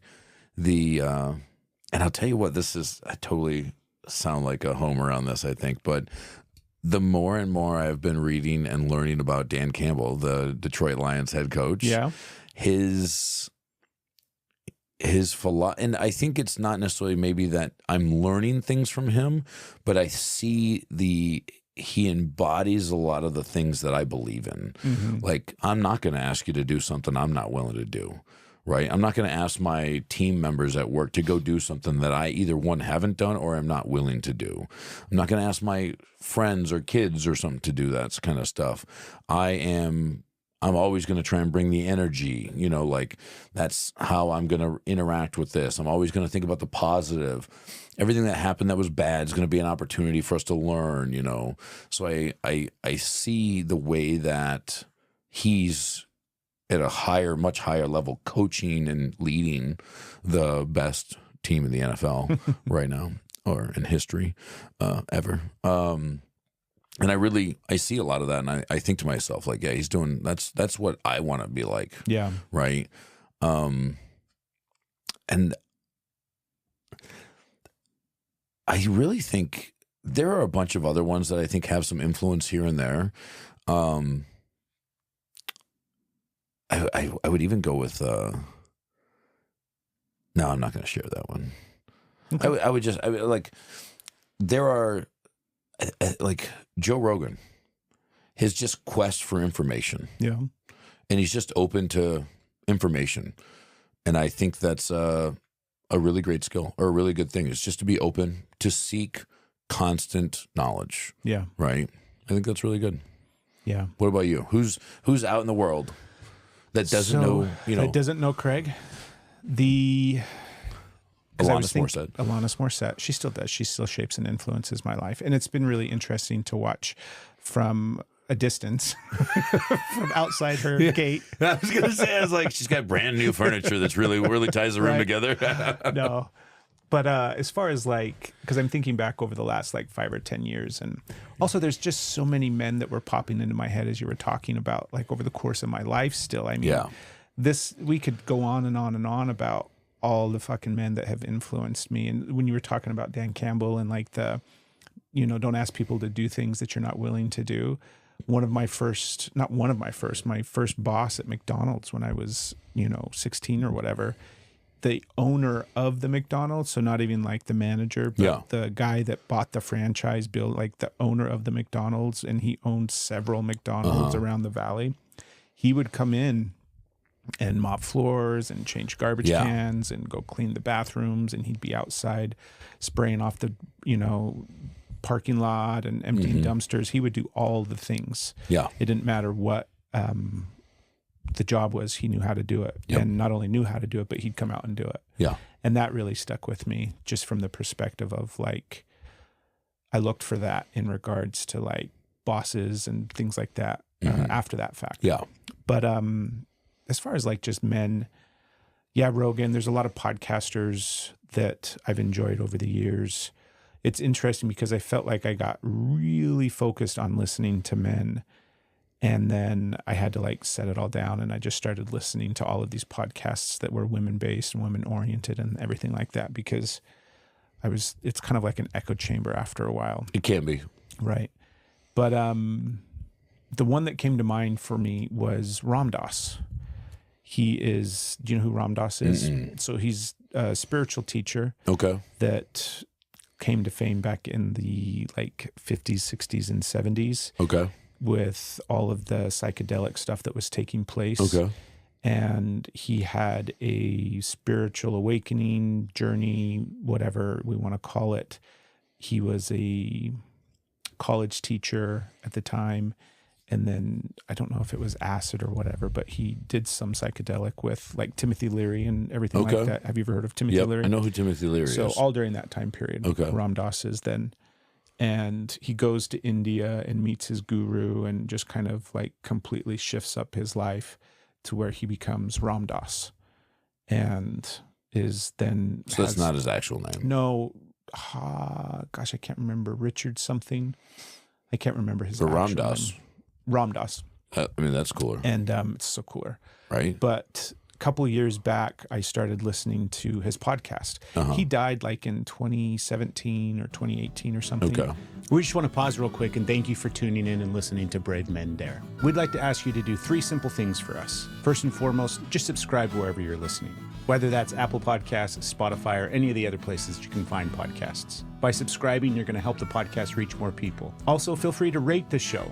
Give us 5 stars if you're enjoying it. And last but not least, send an episode to a friend. All of these things are going to help the podcast reach more people and help us continue to bring you episodes week after week. Be sure to come follow us on social media as well. You can find us everywhere by searching Brave Men Dare. Now let's get back to the episode. I think it was right before COVID. Okay. But his podcast is all of the recordings from like the last 60 years, right? Because there's recordings from his talks back in the 60s and 70s. He had this big spiritual experience and went and had all of these experiences in India with his guru and everything.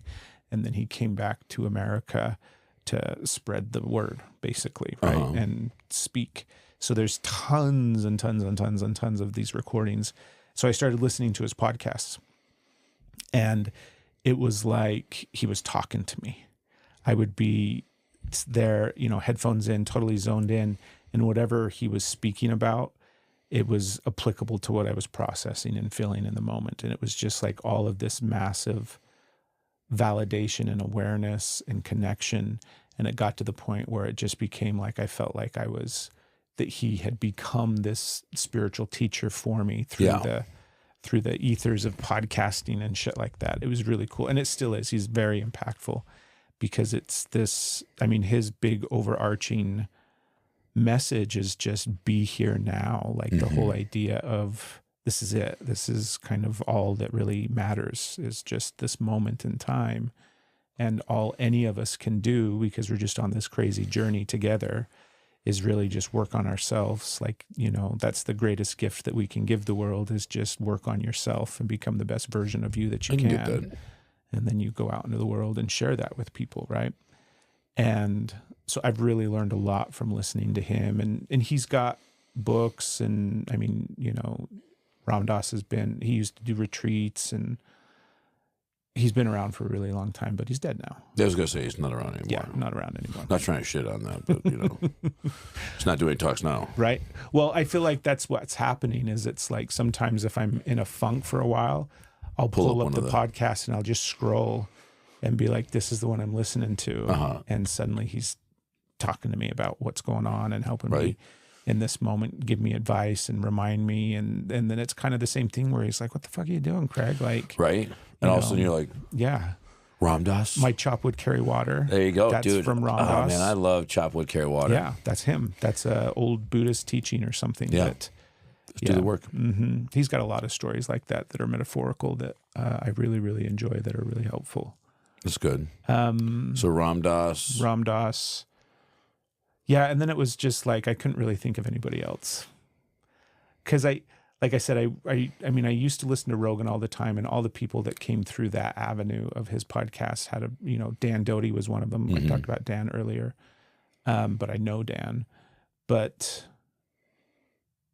yeah, I didn't go super, now that I'm thinking about it, I think it was more, because the way that I'm consuming information is podcasts. That's the vast majority of what I listen to all the time. And yeah, nothing else is coming to mind. No. Yeah. Who's an actor? A celebrity? Matt Damon. Matt Damon? Matt Damon. I don't even have to think about it. Matt Damon. Why? Just from, I mean, truthfully, it's just because of Good Will Hunting, right? Obviously, without Good Will Hunting, it's not that we don't know who Matt Damon is, because he had stuff before that. He did. But that was really... Yeah, that was really impactful for me. And the time of life when that came out, I think it was 98 or 99. Something like that. So I was like 17 or 18 years old. So I'm just a sponge. And after that, I've just, followed his career and everything that he's done. And it's not to say that I love every Matt Damon movie. He's got some not so great movies out there. What's a not so great Matt Damon movie? I mean, like, I just watched the one the other day with the Great Wall of China and the dragon, like the monsters and stuff. Like, what was that? Was it called Great Wall? I think it's Great Wall is the name of that. Even the most recent one with like was it The Duel? The one with you didn't like The Duel? Driver and everybody. Yeah. I mean, it's not a bad movie. It's not a great Matt Damon movie. It's not a great Matt Damon movie. It's not to say he was bad in it or anything. Yeah. I thought The Last Duel was super. It was interesting to see it from everybody's angle. Yeah. Right? Which is like, okay. And just the gruesomeness of it at the end. Right? Did you watch Air on, I think it ended up on being on Prime. Is that the one with the Jordan? Nike one? Yeah. Yeah, I haven't seen that one yet. Is that so good? So I'll have to freaking check good. that out. That's a great Matt Damon. I'll check that one out. Yeah. I do like Matt Damon. He does a lot of his like interviews that he's done where like, because I think his mom's a teacher and like somebody had asked something and he was like, oh, Hank, hold the fuck up. Right. And just lays into this reporter about it. And you're like, okay, dude's got some fucking principles over here. Yeah. Right. I think that's the stuff that I really support is like actors like that who have just got like, no, these are my principles. It doesn't matter. These are my, there's a guy, and I can never remember his name. He plays a lot of bad guys. He's got blue eyes. I'm trying to think of something that he was in did you ever watch Justified? Yes. So he was the guy that like came down from Detroit that has. Okay, I know who you're talking about. I can't remember his name. He's in Yellowstone. Yeah, he's in Yellowstone. He's never the main character, right? I have got to piss so fucking bad. Dude. Oh, let's pause real quick. Yeah. Okay. All right. Neil McDonald. So I was listening to him one day. He's been a ton of Minority Report.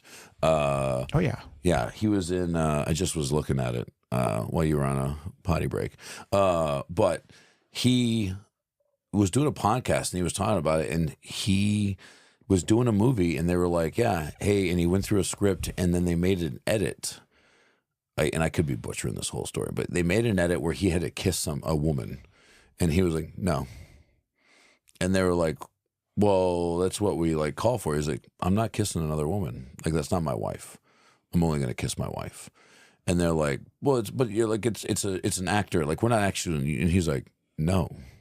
It was just like, nope. And because of that, he's kind of been cast as a lot of like villains. Yeah. And he's like, I'm okay with that. But he's a super like down to earth family kind of guy. And he's like, yeah, I don't care. Like, this is what I do. And he's got a new show or movie coming out, Homestead or whatever.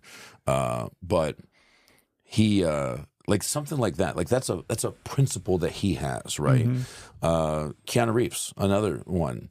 I think he does a lot of things that he is just there. These are the guiding principles that he sticks by. Like I adopted one of them when I take pictures. I'm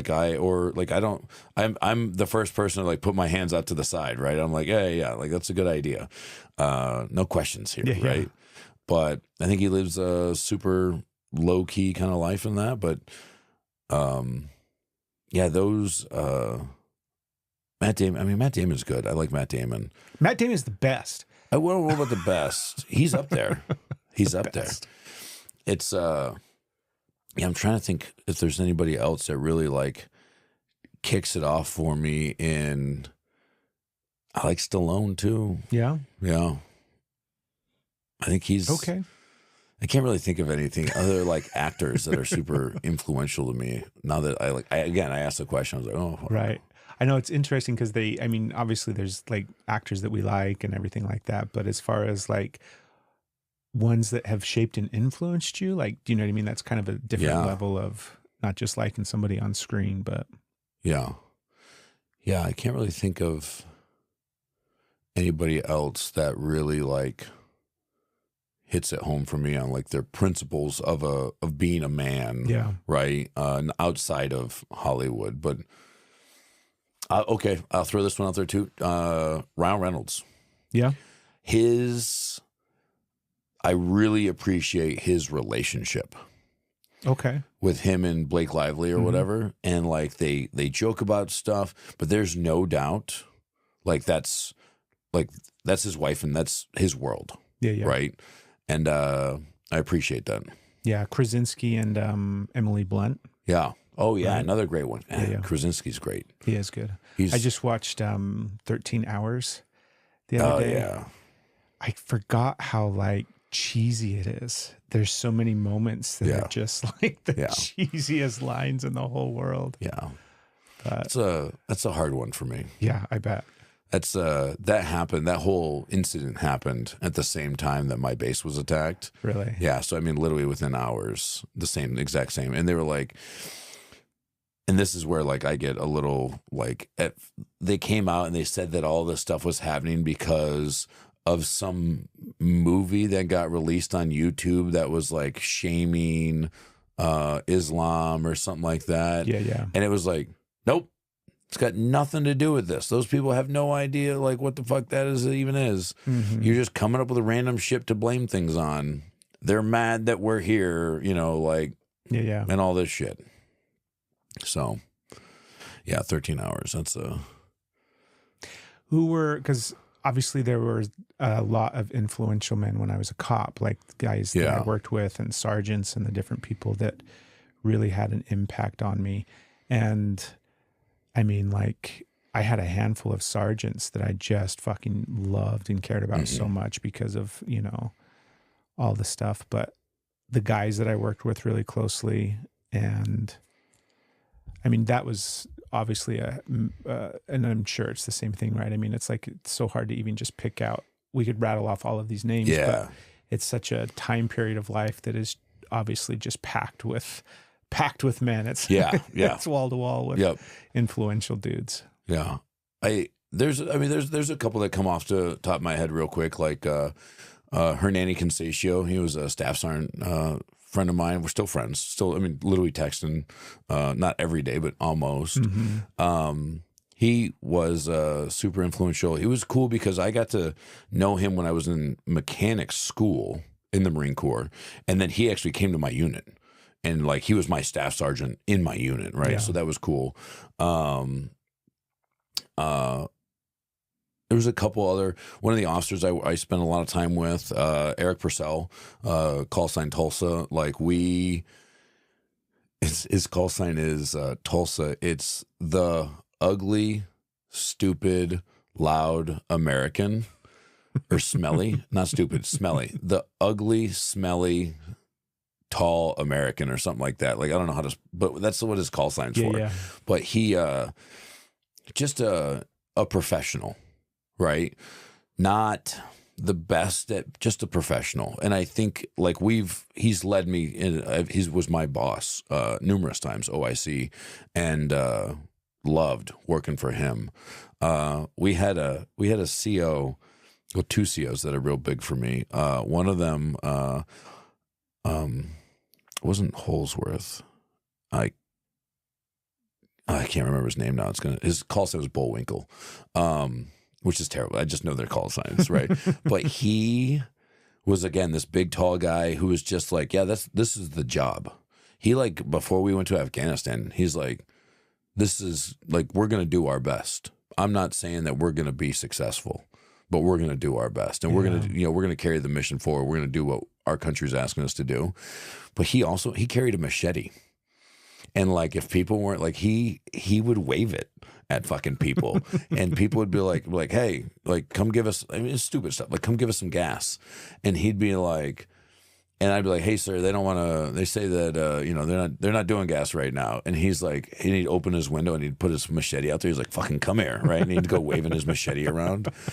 And he did stuff like that. And then my last CO, so when I was in the Marines, I had gotten in some trouble, and we had only known each other for a few months. I had had a real good pass off with our previous CO, and a lot of the same commanding officers knew who I was and stuff like that. A lot of the other officers, so I had a good, what do you call it? Like a rapport? Not rapport, shit. It's a stupid word. Like Reputation. That's what I knew. It started with an R. I had a good reputation. Yeah. And I'd gotten in trouble, and he came and picked me up from PMO, the military police station, and brought me back to his office, and we sat down. And he's like, "What the fuck, man?" I was like, "Yeah, I don't know. Like I'm losing it." And he was like, "All right." And we talked for a while, and he was super open. He's like, "Hey, man, like, what are you trying to do? Like, where are we going from here?" Yeah. And was super open to listening to me, and was like, here's the deal. He's like, you made a mistake, but that doesn't define your years of committed service and all the things that you have done. And he's like, he's like, I'm not telling you don't feel bad. He's like, because you fucked up. Mm-hmm. He's like, but you don't let this one thing ruin a decade of good experiences and in wins that you've had, in honors and all this. And I was like, okay. And I was really fortunate. I mean, I don't know, fortunate is a terrible word to use here. He recently went through another thing like that. And I don't know, they were in Hawaii, and from what he's told me, and I will believe him, his wife was cheating on him, and he was like, yeah, whatever. And then he was like, well, get the hell out of the house.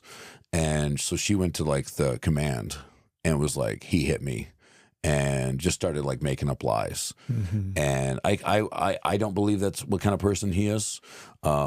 He's sworn to me that's not what kind of person he was, and we've been talking about it. He's now out of the Marine Corps, and he's kind of in a lower spot. Yeah. And it sucks. Like, he's going through this, and I keep trying to tell him, I'm like, hey man, like, as somebody who's been there, you've seen me there. This too shall pass. So like, I feel bad. Like, this guy is a retired colonel in the United States Marine Corps, was going to be a general. And I'm texting him, and I'm like, it's going to be okay, man. You're going to get through this. Like, I'm like, come to Tennessee. And I was like, it's a great fucking state, and he's like, yeah. And just trying to really kind of help him along, because he was there for me. Yeah. Like, when I got in trouble, he took my sergeant chevrons off, and he gave them to me, and he's like, these are still yours. Like, I wasn't allowed to wear those anymore because I had been demoted.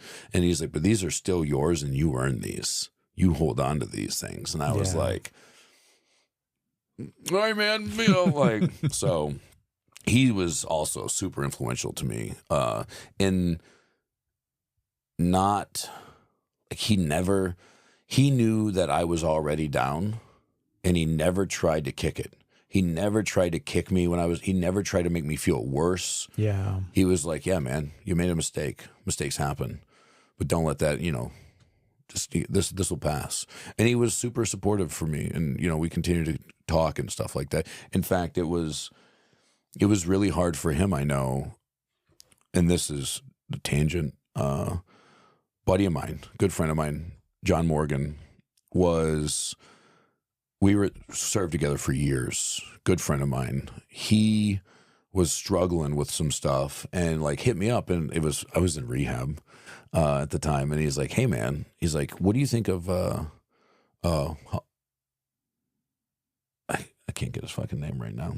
He's like, "What do you think?" I was like, "He's good. He's solid." Mm-hmm. And he's like, I'm struggling. And I knew what John was struggling with. He was struggling with coming out. And I was like, dude, just do it. Yeah. I was like, and like he hadn't come out to me, but I knew, right? I was like, I've known you for 10 fucking years. Like, I know what's going on here. I was like, yeah, dude. I was like, just be open. I was like, he'll take care of you. Mm-hmm. I was like, he's taking care of me. He'll take care of you. And he was like, all right. And it was so good. He went and he talked to him like, hey, like I'm kind of came out to him, I think, right? And they were deployed and I wasn't. And everybody was just kind of like, yeah, nobody cares. Because that was a big thing, right? Like when I joined, the don't ask, don't tell policy was in place. Like you weren't allowed to be gay and in the Marines or in the military. It wasn't allowed. And I remember being like sitting in the theater getting training, like, hey, this is going to be a thing now. And it was still really it's not a great environment. It wasn't. And I think it's probably better now, but he was able to go to him and come out, and everybody was like, cool. And I remember John, like afterwards, like Morgan was like, hey man, like I really appreciate you like giving him the support. Like it really meant a lot to me. Yeah. So that's cool, dude. Yeah. But I think the thing that stands out to me as we've had this conversation with, by the way, I'm really grateful for, it's just been really nice to be able to reflect and think back, but how significant it is just to be seen and validated. Yeah. Like all the guys that you were talking about, like the teacher that, took you aside and helped. It's all of these moments in life when it's just somebody that is taking the opportunity to really slow down and be like, I see you, dude. Yeah, dude. Like you matter, you're important. What you're going through is important, and we're going to get through this. And I think that's such a important thing to just like hone in on, I think, because like those are the things that stick with me. Those are the things that I find most impactful, and how simple of a thing that is to do. Do you know what I mean? Yeah. Like it doesn't take a whole lot to just push pause and say, hey dude, what's going on? I see you, making people feel seen. I think is really, really important. Hey man, I just want you to know, I see you. We're going to get through this. Right. And I'm here for you. Yeah. Right? Exactly. We're going to do this together. I know. We're doing a whole fucking podcast. We're doing a whole fucking podcast. But I think, I mean, we could sit around here and jerk each other off and talk about how influential we've been about each other. But no, I agree. I think that's probably something that really as men, I don't want to say that we've shied away from it, because it's not a touchy-feely, emotional, like, oh, I'm going to be the shoulder for you to cry on, But I think it's super important for us to sit around and to look and observe those around us and see like, hey, can you look at somebody? You never know what kind of impact you can have on somebody. Literally just by looking at him, like, hey man, how you doing? Right. Like, yeah, like you asked me, I walked in, hey, I was like, how you doing? I was like, I'm good. I'm not, right? Like I had a long weekend. I'm fucking tired. My throat's super raspy. But I think just being open and trying to connect a little bit with everybody, just ask a little, how are you doing? Really? Yeah. How are you doing? Exactly. Right? That's the part, dude. Yeah, dude. Well, everybody, thank you for tuning in to another episode of Brave Men Dare. We have to sit down. I forgot we have to talk about, like, not on the podcast, but we're going to talk about it now anyways. We got to figure out what we want to do as far as like a holiday hiatus. Oh, yeah. Before we, because we got to take a break for the holidays. Yeah. But for now, I thought you were talking about like holiday hiatuses and like we're going to dress up as Cindy Lou Who and the Grinch and do a holiday episode, which would be fun. It would be great. Right? We get a little Christmas tree in here. We could totally I think do you a would look great Christmas as Cindy episode. Lou Who. I totally would. It's really just the hair. Right? I don't have any. I think I fall more into the Grinch. You could get a wig. This is more Grinchy here. We spray paint all of this and comb it out. Next thing you know. I don't think the Grinch had a lot of hair. What are you talking about? Anyways. We might see that episode in the near future. We'll see. If you want to see that episode, if you want to see Craig dressed up as Cindy Lou Who and you want to see me as the Grinch or another character, right? Let's open it up. Comment who you want to see us dressed up. What would be the best Christmas episode, right, that we could do? You could maybe like, you could be Grimace, or is it not Grimace? Krampus. Krampus? Right? Krampus. That's like the Norwegian like Christmas guy who likes to slap people around. I don't know. I went and watched Red One the other day. So on the next episode of Brave Men. Thank you, dude. Thanks, man.